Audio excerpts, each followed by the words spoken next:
할렐루야. 사랑합니다. 축복합니다. 우리 앞뒤 좌우에 계신 분에게 한번 인사하겠습니다. 잘 오셨습니다. 네, 정말 잘 오셨습니다. 이 자리가 은혜의 자리인 줄 믿습니다. 회복의 자리가 될 줄 믿습니다. 치유의 자리가 될 줄 믿습니다. 복된 자리가 될 줄 믿습니다. 할렐루야. 앞에 보시면 현수막이 또 새롭게 달렸습니다. 저를 한번 따라서 한번 읽어주시기 바랍니다. 새벽에 일어나 기도하라.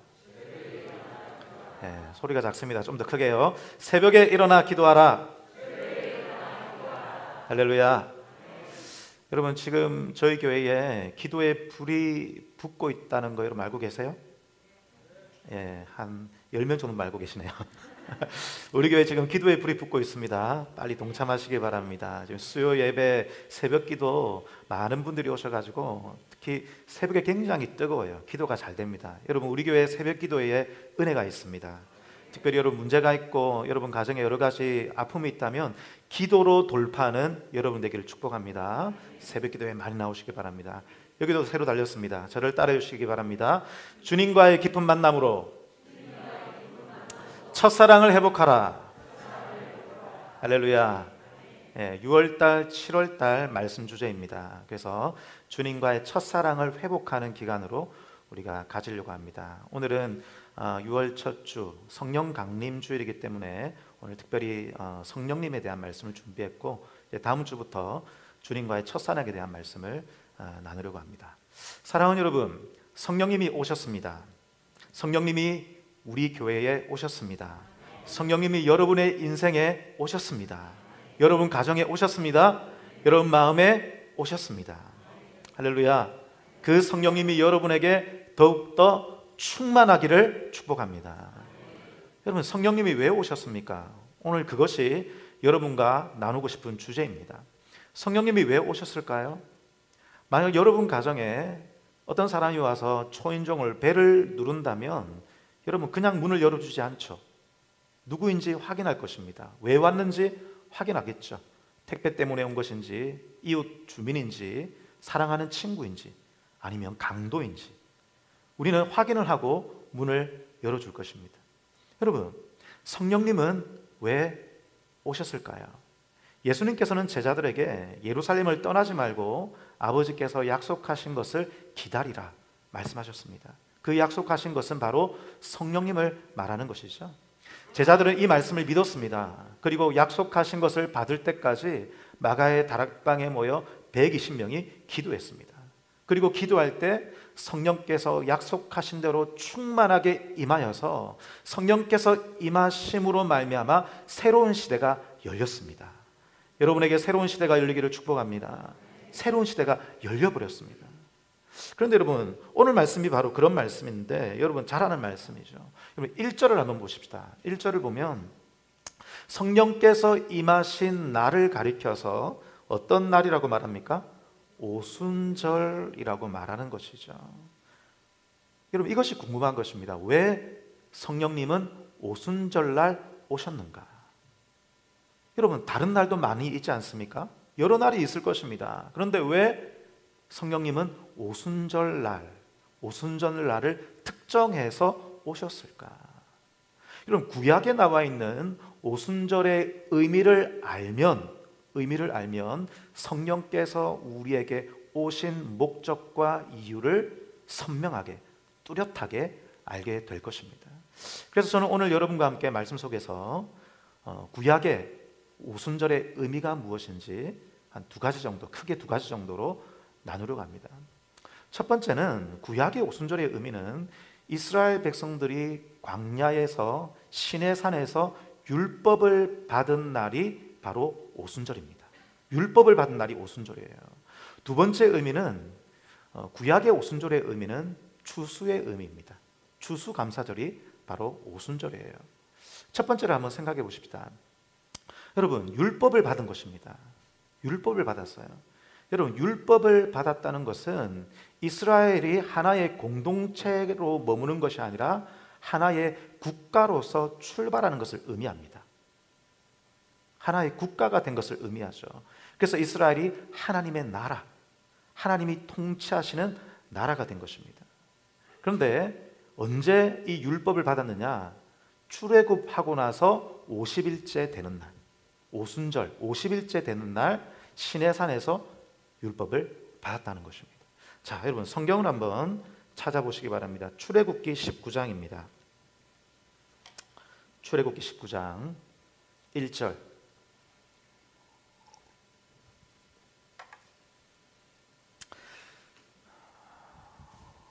구약 110쪽입니다.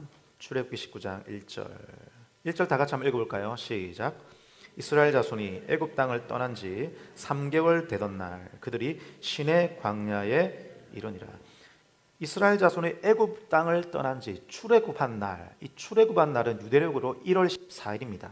1월 14일. 그리고 3개월 되던 날이라고 나오죠. 여기에 나오는 3개월은 만으로 3개월을 뜻하는 것이 아니라 세 번째 되는 날, 세 번째 되는 달을 의미합니다. 다시 말씀드리면 1월 14일 날 출애굽을 했으니까 세 번째 되는 달이면 2월 달, 3월 달을 말하는 거예요. 세 번째 되는 달 3개월 되는 날이니까 3월 1일이 되는 것입니다. 그래서 1월 14일부터 3월 1일까지를 날수로 계산하면 며칠인 줄 아세요?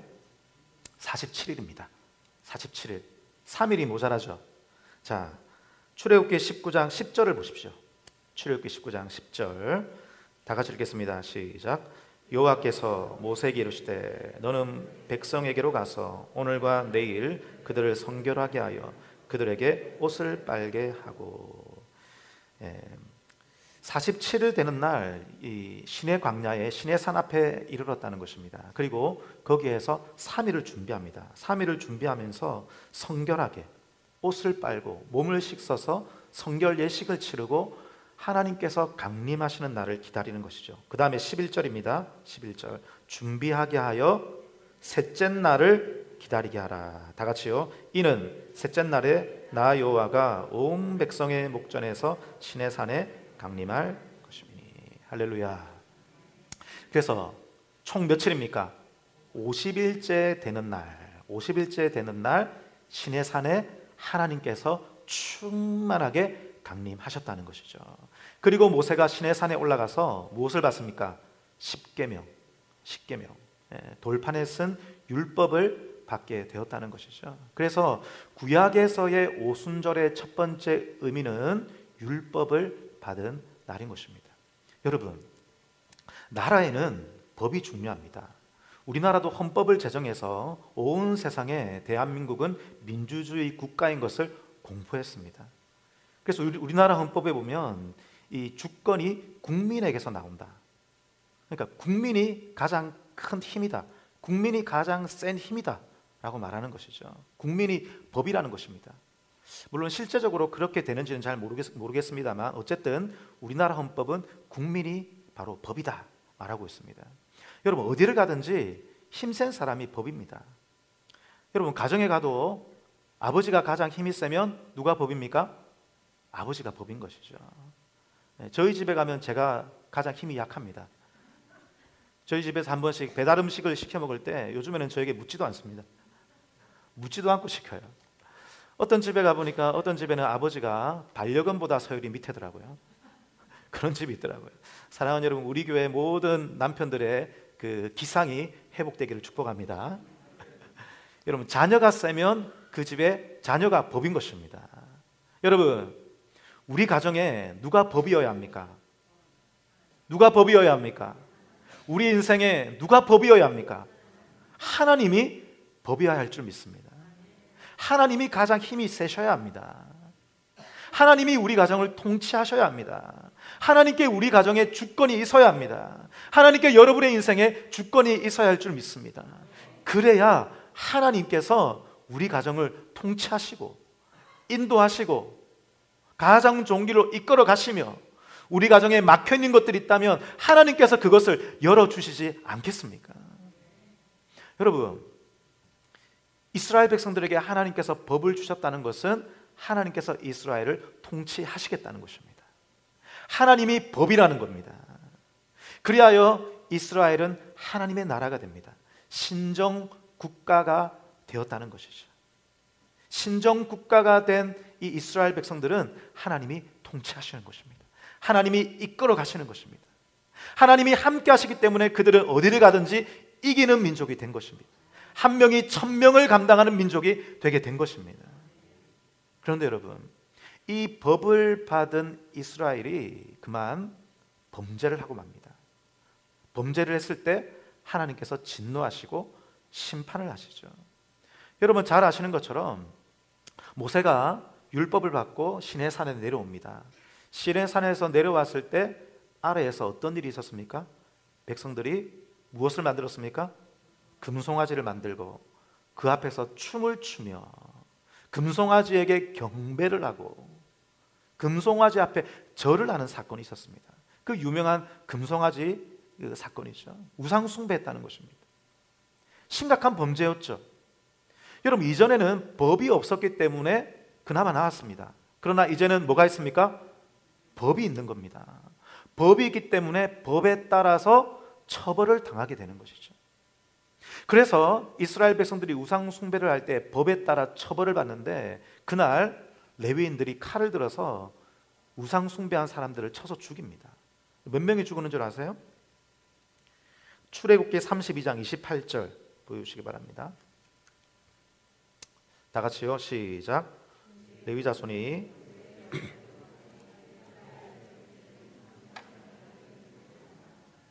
몇 명이 죽었습니까? 3000명이 죽임을 당해야 했다는 것입니다. 여러분, 이 율법은 사실은 이기는 법으로 주셨습니다. 살리는 법으로 주셨습니다. 그런데 이 살리는 법이 죽이는 법이 되어버렸다는 것이죠. 그래서 하나님께서는 새로운 법을 만들기로 작정하셨습니다.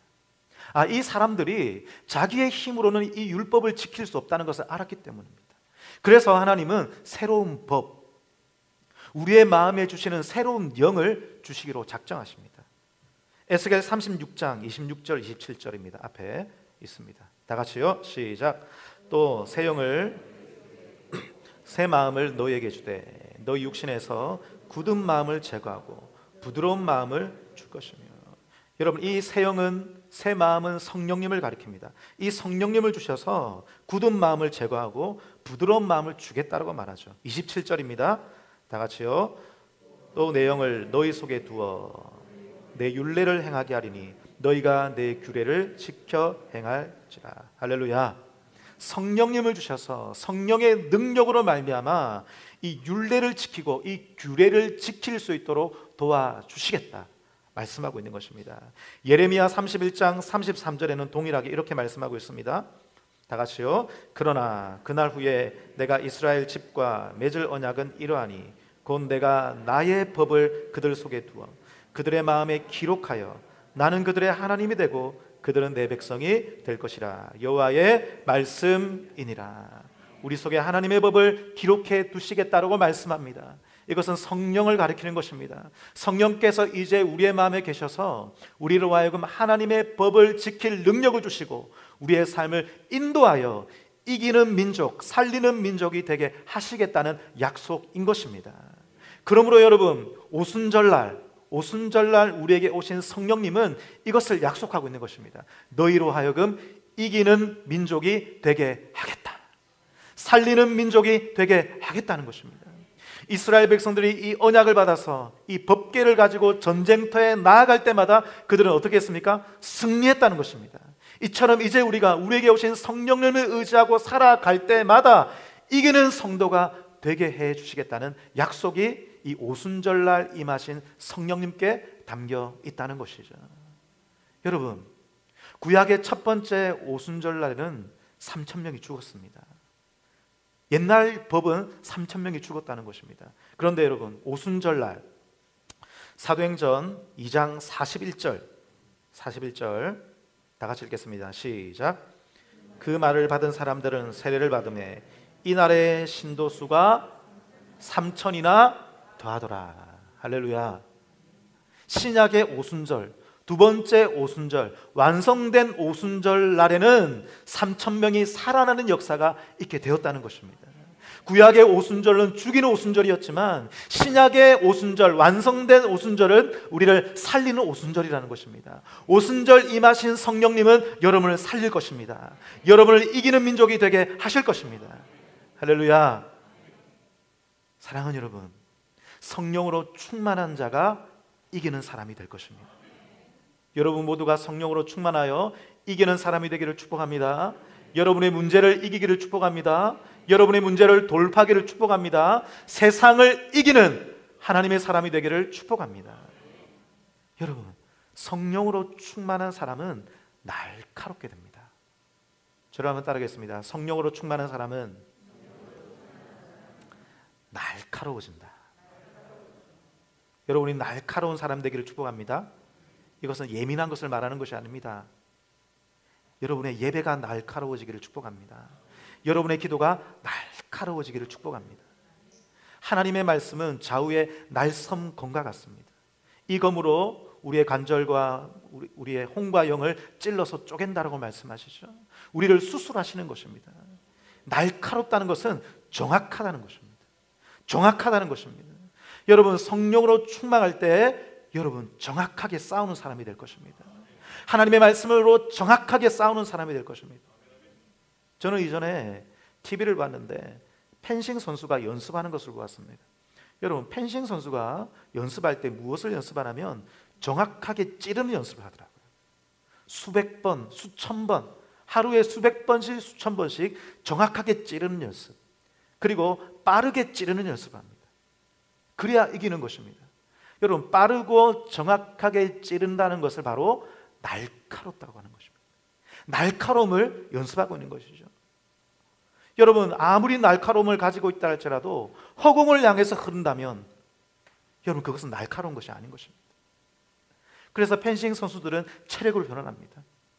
그리고 다리의 근력을 키웁니다. 체력이 없으면 금방 지치기 때문이고 정확도가 떨어지기 때문이죠. 여러분이 날카롭기를 축복합니다. 여러분 사도 바울은 자신에게 주어진 싸움에 대해서 이렇게 말합니다. 고린도전서 9장 26절입니다.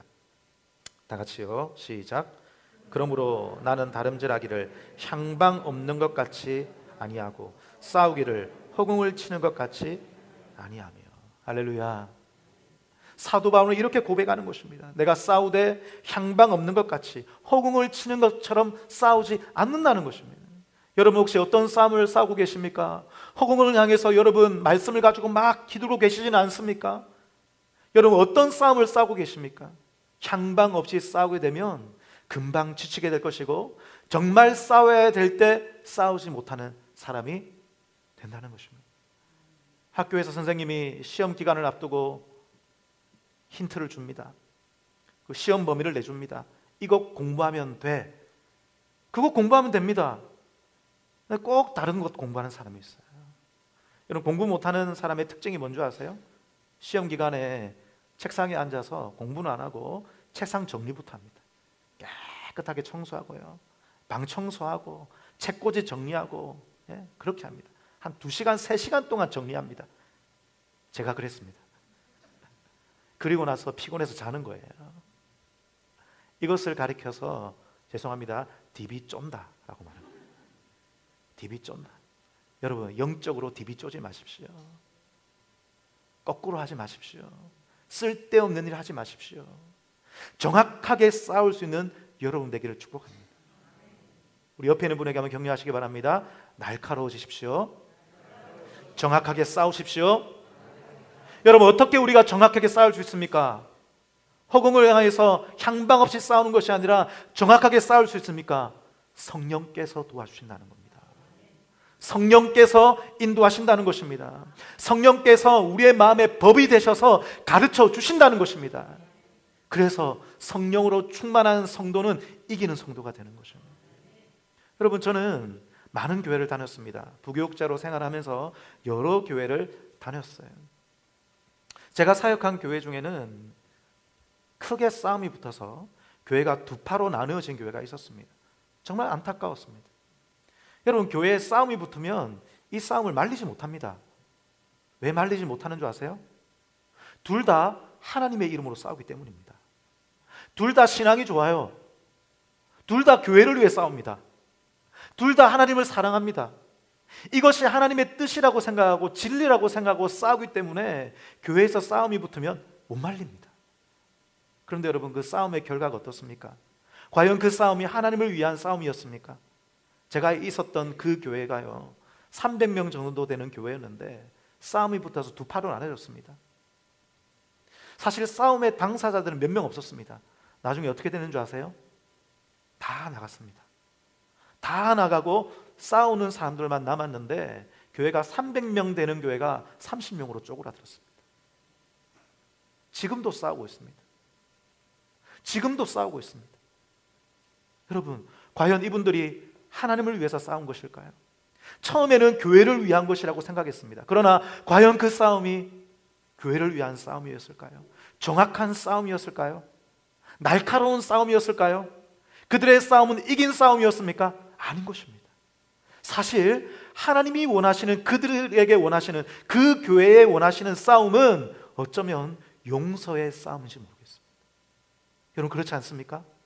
용서해야 이기는 싸움, 용서해야 교회가 사는 싸움, 용서해야 부흥하는 싸움, 용서해야 예배가 회복되는 싸움, 용서해야 그 교회가 하나님의 영광으로 충만한 교회가 되는 그런 싸움인 것입니다.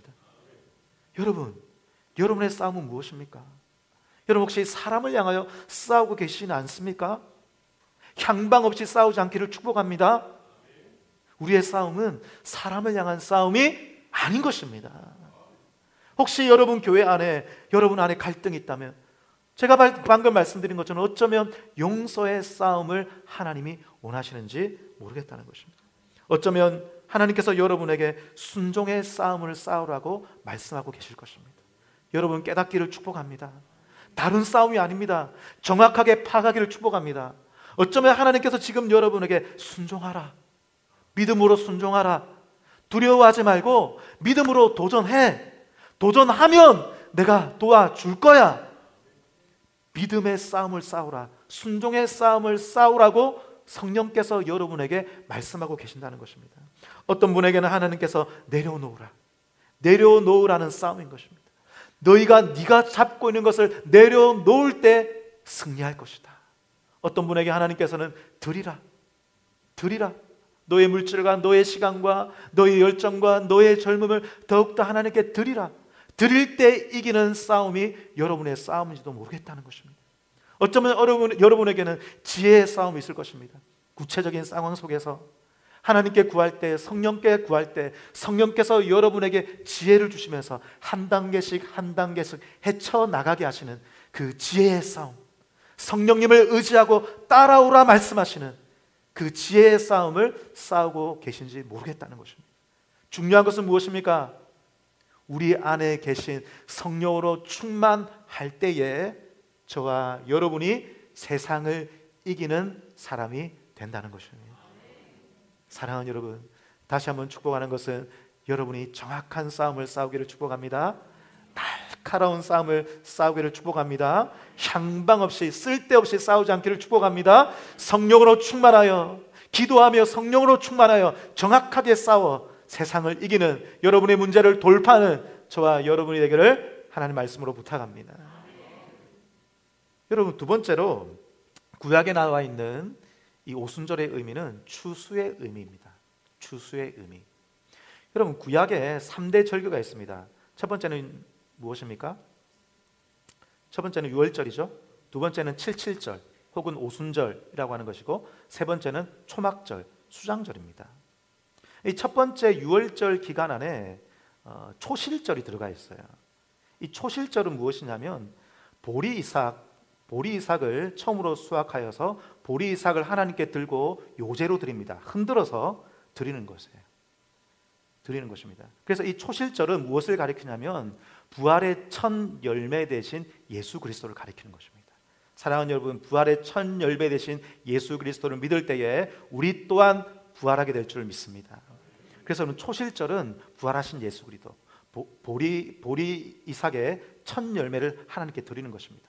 그로부터 칠칠절, 오순절, 50일이 지난 후에 이제 오순절이 있는데, 이 오순절은 밀추수를 하는 것입니다.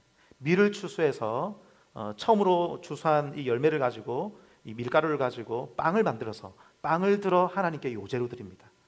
다시 말씀드리면 오순절은 밀 추수에 대한 추수 감사절인 것이죠. 여러분, 우리나라 사람들의 주식은 무엇입니까? 쌀이죠. 우리나라 사람은 밥심으로 사는 것입니다. 밥심으로 살아요. 물론 우리나라 사람도 밀가루를 좋아합니다. 그죠? 라면도 좋아하고 빵도 좋아합니다. 제가 저녁에 한 번씩 이제 배가 출출해서 라면을 살 끓이면 가족들이 냄새를 맡고 술술 나와요. 우리 아내가 한 번씩은 당신 때문에 못 산다. 다이어트 하려고 했는데 저 때문에 실패했다는 거죠. 저 때문에 실패한 것이 아니라 본인의 의지 문제인데. 여러분, 그 밀가루가 우리를 굉장히 중독시킵니다. 그런데 여러분, 삼시세끼를 밀가루로 먹고 라면 먹고 일주일 내도록 빵 먹고 밀가루 먹으면 한국 사람은 어떻게 됩니까? 질립니다. 물립니다. 한국 사람은 밥심으로 사는 거예요. 그런데 유대인들은 밀가루를 먹는 거예요. 빵으로 먹는 거예요. 빵으로 먹어요. 그래서 유대인에게 있어서 밀 추수는 본격적인 추수가 시작되는 날입니다. 본격적인 추수가 시작되는 날. 다시 말씀드리면 오순절은 본격적인 추수가 시작되는 것을 선포하는 날인 거예요. 이것은 우리에게 무엇을 알려주는 것입니까? 신약시대 오순절날 성령께서 임하신 것은 본격적으로 영적인 대추수가 시작되는 것을 알리는 것이에요. 여러분, 대추수란 무엇입니까? 영혼을 구원하는 것인 줄 믿습니다. 영혼을 살리는 것인 줄 믿습니다. 그래서 여러분, 성령님은 추수의 영이십니다. 저를 따르겠습니다. 성령님은 추수의 영입니다. 할렐루야. 오순절날 성령께서 오심으로 그때부터 교회 시대, 성령 시대가 시작되었는데 이 시대는 바로 추수의 시대라는 것입니다. 수많은 사람들이 예수님을 믿고 구원받는 시대가 되었다는 것입니다. 이 시대가 되었기 때문에 우리에게도 복음이 증거되었고 이 대한민국 영적으로 암울한 땅에도 복음이 증거되어 이 민족이 예수님을 잘 믿는 민족이 된 것입니다. 할렐루야. 여러분, 사도행전 말씀으로 다시 돌아가 보시기 바랍니다. 성령께서 오셔서 이제 대추수가 시작됩니다. 대추수가 시작돼요. 그럼 우리가 다 읽지는 않았지만 9절과 10절 말씀을 보십시오. 9절과 10절을 보면 오순절날 예루살렘에 왔던 순례객들이 나오는데 이 순례객들이 어떤 나라에서 왔는지 9절과 10절에서 나열하고 있습니다. 15개 민족입니다. 15개 나라에서 순례객으로 왔습니다. 그런데 오순절날 어떤 일이 있었습니까? 2장 4절, 그들이 다 성령의 충만함을 받고 성령이 말하게 하심을 따라 다른 언어들로 말하기를 시작하니라. 그들이 방언을 했는데 각기 다른 나라에서 온 사람들이 자기 언어로 듣게 되었다는 것입니다. 이것을 통해서, 이 방언을 통해서 성령 충만한 사람이 방언으로 전도함을 통해서 이제 이 전도가 온 세상에 열방 가운데 증거되고 있다는 것을 보여주고 있다는 것입니다. 대추수가 시작된 것입니다. 그리하여서 여러분 어떻게 됩니까? 2장 41절 찾아보겠습니다. 우리 아까 읽었던 말씀인데 2장 41절, 그 말을 받은 사람들은 세례를 받음에 이날의 신도수가 몇 명이나? 3,000명이 추수되게 되었다는 것입니다. 할렐루야. 사도행전 4장 4절입니다. 다 같이요, 시작. 말씀을 들은 사람 중에 믿는 자가 많으니 남자의 수가 약 5천이나 되었더라. 할렐루야. 이런 추수가 점점 많아지고 있는 것입니다. 그리고 7장으로 넘어가 보면, 8장으로 넘어가 보면 여러분 성경에 아마 소제목이 적혀 있을 텐데 8장에 가보면 사마리아의 복음이 전하다라고 하는 여러분 소제목이 있을 것입니다. 드디어 복음이 예루살렘을 넘어 어디까지 전파됩니까? 사마리아까지. 할렐루야. 9장에 넘어가 보면 사울이 회개합니다. 사울이 회개하여서 이방인의 사도로 세움받게 되어서 이제는 본격적으로 이방인 선교가 시작이 되고, 사도행전 13장 넘어가 보십시오. 13장에 보면 어떤 교회가 세워집니까? 안디옥 교회가 세워지는데 이방인으로 구성된 최초의 교회가 세워지게 되는 것입니다. 이 안디옥 교회가 성교의 전초 기지가 되어서 그야말로 온 땅에, 온 열방에 드디어 본격적으로 복음이 증거되게 되었습니다. 대추수가 이루어지게 되었다는 것입니다. 사랑하는 여러분, 교회는 성령으로 충만해야 할 줄 믿습니다. 성령으로 충만한 교회는 어떤 교회가 되는 것입니까? 추수하는 교회인 것입니다. 추수하는 교회가 되어 많은 사람을 살리고 구원하는 교회가 되는 것입니다. 사랑하는 여러분, 우리 교회가 그런 교회 되기를 축복합니다. 그러므로 여러분, 하나님은 오늘도 추수할 일꾼을 부르십니다. 성령 충만한 자들을 추수한 일꾼으로 부르십니다. 저는 여러분이 그런 성령으로 충만한 추수의 일꾼이 되기를 축복합니다. 그러므로 여러분의 일터는 그냥 일하는 곳이 아니라 그곳이 바로 추수밭인 줄 믿으시기 바랍니다. 우리 교회가 있는 이 지역은 추수밭이라는 것을 여러분 믿으시기 바랍니다. 우리가 있는 곳에 가서 그들에게 복음을 전하여 그들을 추수하는 것이 하나님께서 우리에게 주신 사명인 줄 믿습니다. 사랑하는 여러분, 오늘 성령 강림전날 저와 여러분에게 성령께서 더 충만히 임재하기를 축복합니다. 성령 충만한 사람은 어떻게 됩니까? 이기는 성도가 될 줄 믿습니다. 성령 충만한 교회는 어떤 교회가 됩니까? 이기는 교회가 될 줄 믿습니다. 성령 충만한 성도는 어떤 사람이 되는 것입니까? 살아나는 사람이 될 줄 믿습니다. 성령 충만한 교회는 어떤 교회가 됩니까? 살리는 교회가 될 줄 믿습니다. 여러분, 6월달이 되었습니다. 이 6월달에 저와 여러분이 더욱더 성령 충만하기를 소원합니다. 특별히 제가 서두에 말씀드린 것처럼 한 번 더 읽을까요? 시작. 새벽에 일어나 기도하라. 할렐루야. 어떤 사람이 성령 충만할 수 있습니까? 기도하는 사람이 성령으로 충만하여 이기는 사람이 될 줄 믿습니다. 여러분, 새벽에 또 수요 기도회에 더 많이 나와서 기도하시고, 특별히 혼자만 나와서 기도하는 것이 아니라 시험에 든 분, 기도가 필요한 분, 위로가 필요한 분, 믿음이 필요한 분, 그들을 불러서 여러분 영적 추수가 일어나기를 소원합니다. 이 자리에 다 불러서 많은 사람이 기도하는 우리 교회가 되기를 소원합니다. 여러분, 6월달 말에 지난달에도 있었지만 예수 가족 예배로 모이게 될 것입니다. 여러분, 각 기간마다 시험에 든 분, 또 믿음에서 떠난 분, 우리 교회 문턱이 높아서 우리 교회로부터 떠나간 분, 6월달 한 달 동안 그들에게 많이 연락하시고 그들을 챙겨보시고 그들을 위해서 기도하시고 그들을 만나보시고, 그리하여 그들을 6월달 마지막 주 예수 가족 예배에 각 기간별로 초대해 보시기 바랍니다. 그런 한 달이 되기를 축복합니다. 그래서 우리 교회 안에 잃어버린 영혼들을 먼저 영적 추수하는 이번 한 달이 되었으면 좋겠습니다. 그래서 6월달에 기도의 자리로 풍성하고 또 주일 예배도 많은 사람들이 가득하여 영적 추수가 일어나서 우리 개인적인 삶에도 이기는 삶이 되고 우리 교회도 이기는 교회가 되는 성령 충만한 6월달이 되기를 주님의 말씀으로 부탁드립니다. 아멘.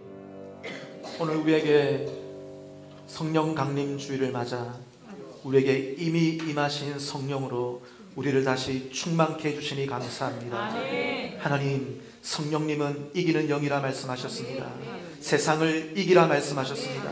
성령으로 충만하여 우리 안에 계신 성령을 따라 행하며 우리가 이 세상에서 하나님의 나라가 되고 제사장 나라가 되어 이 세상에 하나님의 승리를 보여주는 자들 되게 하여 주옵소서. 그리하여 우리가 향방 없이 싸우는 것이 아니라 날카롭게 성령의 인도를 따라 정확하게 싸우게 하여 주옵소서. 우리의 기도가 날카롭게 하시고 우리의 말씀 생활이 날카롭게 하시고 우리의 예배가 날카롭게 하여 주옵소서.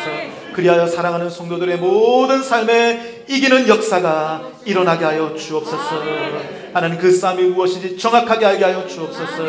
하나님, 또한 성령님은 추수의 영이라 말씀하셨습니다. 우리 교회를 추수하는 교회로 삼아 주옵소서. 우리 교회 성령 충만하여 이 마지막 때에 대추수가 일어날 텐데 우리 교회를 사용하여 주옵소서. 우리 모두 추수의 일꾼이 되어 추수밭으로 나아가게 하여 주옵시고, 연약한 자, 시험에 든 자, 하나님을 떠난 자, 하나님을 모르는 자 초대하고 그들을 기도하고 섬기며 그들을 이 자리로 초대하여 이 자리 자리에 알곡으로 가득한 우리 교회가 알곡으로 가득한 곡간이 되게 하여 주옵소서. 하나님, 그리하여 우리 교회 하나님께서 기뻐하시는 교회, 성령 충만한 6월달 되게 해 주옵소서.